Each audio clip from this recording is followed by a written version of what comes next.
Welcome back to Grassroots Media, and welcome back to this week's edition of the Gregory Contracting and Excavating Billy Kaylor Show, where we cover everything in Lower Afton with the Chucky Doak Black Knights. As always, I'm here with Black Knights head coach Billy Kaylor. Coach, how are we doing this afternoon? Doing all right, man. Doing all right. Start to the week. Got another win on Friday night. Yep. The homecoming spoilers once again. Yeah, man. You got a win over Claiborne, 27-6. That long road trip came back with a win. How good did that feel? Oh, it felt really good. You know, that's a long haul up there. It it's is a pretty drive, man. It's a long one, so I'll be glad to keep the buses in the parking lot this week for sure. And I mean, it's homecoming for you all this week too. Hopefully, you don't become the homecoming spoilers this week. Hopefully, you do get a win on your homecoming night and keep that trend going of winning every homecoming game that you play in. It's homecoming week. You dress up a lot every week. Are you dressing up with the students? No, that's not me. It's only Monday at this point that we're recording this. What was today's? Today was, I think, movie day. Okay, so they were dressing up like movie characters, TV characters. It was pretty funny. What was the best one you saw in the hallway? We had a couple of our football players dressed up like cops, like from the cop show, and they were walking around this morning, had one of their teammates in handcuffs, and were playing the Bad Boys intro there. That was pretty funny. That's pretty good. Yeah. I like days like that. Homecoming's fun during the week like that because you get to dress up and have a little bit of fun. But as I know for a coach, it's probably one of the more stressful games throughout the year. Well, yeah, you got so much going on. There's so much distraction. And I told our boys today, I lost 2 homecoming games in high school, and I remember those more than the ones we won just because you expect to win homecoming. And when you let other stuff become the main thing, it's easy to lose sight of it. And you don't want to look back when you're 35 and think, man, we lost when we shouldn't have because we were worried about the dance or whatever else, So there's a lot going on. It's fun, but it's just hard to keep them dialed in. You got a pretty good homecoming matchup this year with Johnson County. We'll talk about that just a bit in the second half. But I want to talk about this most recent regional win that you got over the Bulldogs. 27-6 win. They jumped out 6-0 after they wasted 7 minutes and 25 seconds on their first drive that resulted in a touchdown. After that, your defense clutched up, did not allow a single point the rest of the way, did not allow a single score. Talk about the resiliency your defense showed and talk about what you learned from that first drive. I love the outside veer, right? I mean, a 7-minute drive, and we got it. I think we got a little bit ahead of ourselves there, kind of wanting to losing some of our technique and some of our assignment. It's hard to replicate that offense when it's not what you do all the time, particularly the speed of play in practice. So we kind of got lost, I think, trying to tackle the dive too much or whatever, and kind of got lost a little bit. They ripped off a really good drive and then, ate up a bunch of time, and that's, kind of the thing with a team like that. You give up if they get the ball rolling, they take a while. They eat clock. At the same time, you miss one dive and they rip it for 70 yards. So it's those games are nail biters until they're not, and it usually takes more than a couple scores to make them that way. The way that I introduced this game on Saturday morning was, what did Brock Rush not do on Friday night? He did virtually everything. Yeah. He had a rushing touchdown. He had a receiving touchdown, 2 interceptions, a 37-yard kickoff return, and a 40-yard punt return. And I don't know how many tackles he had. I didn't see that. But I'm guessing 9, he had – I was guessing upwards of double digits with 10. He had about a 75-yard pick return for a touchdown late, and they called back for a blindside block. He cuts and the kid turns around, and it's one of those bang bang iffy calls. But hey, they made it, so it is what it is. But take that call away, and he's got a third pick for another touchdown and another 70-something yards. So he had a great game. I want to think that he had a great game against Claiborne last year. I don't know for sure. I'd have to go back and look at that. But something about him and Claiborne, just like something with Brazen Mervyn and West Green, they always play well against those certain teams. I'll take it. He showed out, had one of the better games of his high school career with Chucky Doak. Brazen also had a good game for you, 15 rushes, 118 yards, 7.8 yards a carry. He didn't get into the end zone this game, but he was really the spark that you needed on offense, getting you going with almost a first down every carry. Yeah, I did him a little bit of disservice there late in the game. We ripped it off, man. He was running it. He ripped off 3 in a row that were good, really good long runs, and I tried to get cute. Should have just kept handing the ball, let him tote one in. But he had a great game, ran the ball tough. We did some good stuff out of the Reed game, and were able to catch them chasing and pull a couple, and played well overall. You had 248 yards of total offense. A lot of those came in the air with Nick Palazzo, 93 yards and 2 touchdowns, 1 going to Brock Rush, and then 1 going to Isaiah Treadway. Talk about his game as a whole and talk about those 2 scoring plays with Brock and Isaiah. Yeah, played well. He threw the ball well for the most part, and probably left a little bit of meat on the bone. I think a couple times we we missed some new stuff that probably just didn't rep enough to get the read down pat. But he played well, kind of led our team. Like I said, had a couple of good pulls, got a big first down there late when it mattered, and I threw the ball pressure in his face a couple times, so he did well.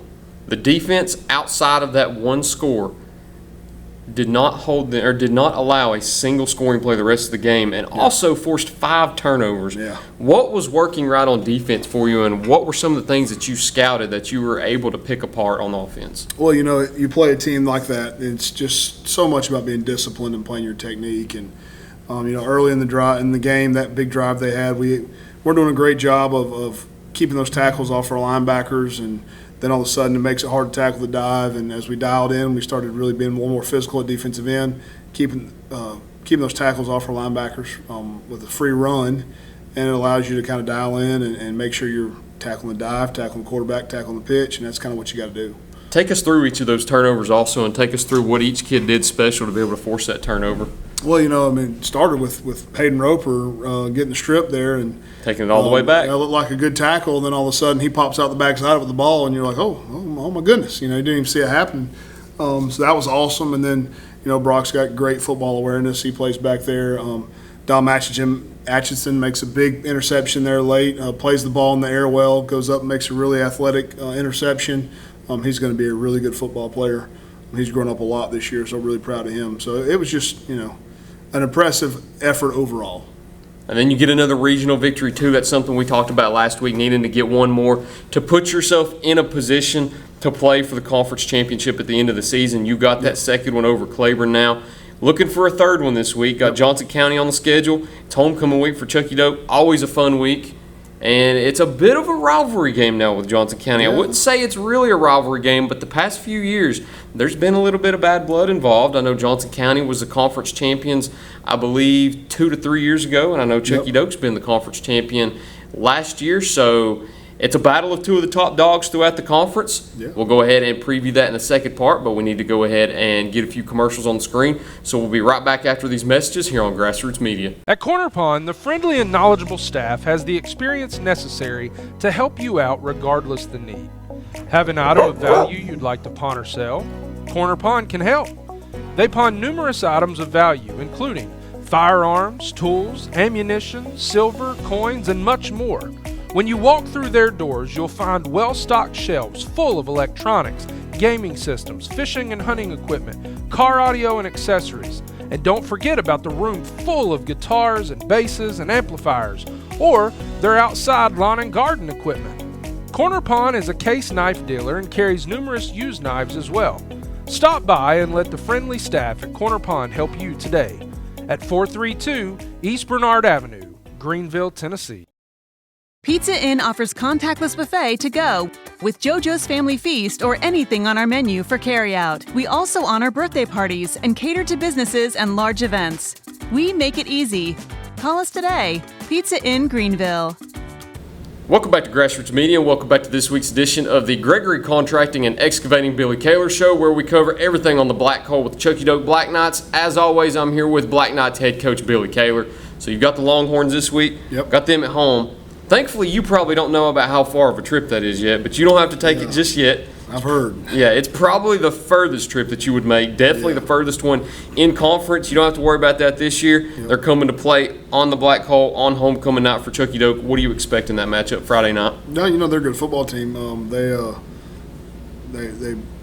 do a lot of stuff offensively. They throw a little bit of air raid stuff at you, and the quarterback can spin it. He's a big, tall kid, and then they'll come back and hit you with a little bone and run the ball, play a little power football. So they have a good mix offensively.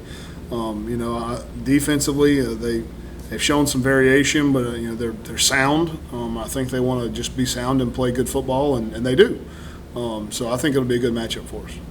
One of the things that you've seen a lot this year is a lot of rushing attacks. You've seen a lot of teams that like to go ground and pound and run it down your throat. With that, this week, you're probably not going to see that as much. You're going to see more of a balanced attack with Johnson County, I assume, because the quarterback that they have, Connor Simcox, one of the better players throughout the conference, one of the better athletes and quarterbacks. Do you expect them to try to throw it a little bit with him? Yeah, they've had a lot of success moving the ball, throwing the ball around. They'll go spread and certainly chunk it around a good bit, and he can do it. So we're looking forward to kind of seeing how our guys play when they have to keep everything in front of them and tackle in space, and that's not something we've had to deal with a lot this year, so it'll be a good challenge, I think. From what you've seen on film so far, what defensive formations do you think that they're going to throw at you to try to stop your attack? They've shown some a fair bit of even stuff. They've kind of mixed it up a little bit against Pigeon Forge last week. I think that was last week. Don't really know if that's just off of what Pigeon Forge did offensively or if that's a change they're trying to make. So, you kind of got to be prepared for everything. But what they do, right, they're sound, they're athletic, they tackle well, and they're physical. So, they're good football teams out the bottom. They're one of the better teams we faced, I think. I think they beat Pigeon Forge last week also, They did they did, not? 22-20. So this will be an important regional game this week, For sure. not only for you, but for them also, because you're Yeah. getting into the meat of the schedule now to where your last 3 games of the season are all conference games. You get Johnson County on your schedule, Unicoi County, and then Gatlinburg-Pittman, which could potentially be for that regional title at the end of the year. But you've got to go through Johnson County first, and I'm sure they want to be just right there in the thick of things also. Yeah. Have you told the boys and have you put that sense of urgency in their minds, like, hey, this is kind of not a do or die or a must-win situation, but if you want to be in that picture at the end of the year, this is one of those you have to win? Well, I think you be honest with them and you tell them, look, in a small conference like this, when you've got a 6-team region and 5 region games to play, you lose one and your fate really goes to somebody else's hands. And then it comes down to who lost to who and tiebreakers and stuff like that. You mess around and have 3 or 4 teams with 2 or 3 teams with 1 loss, and it gets real convoluted real quickly. And I say I'd rather our fate be in our hands. And if you win region games, you keep your fate in your hands. So not to say that we're looking forward, because I tell them the most important one's the next one, but it has implications beyond the next one. And the implications are, you win region games, you control your own destiny. And that's something that I mentioned right before we cut to break also, is that it's kind of turned into a rivalry game the past few years. And do you think some of those older kids, those juniors and seniors, those upperclassmen, kind of have that in their mind that this is a rivalry game for them in a sense?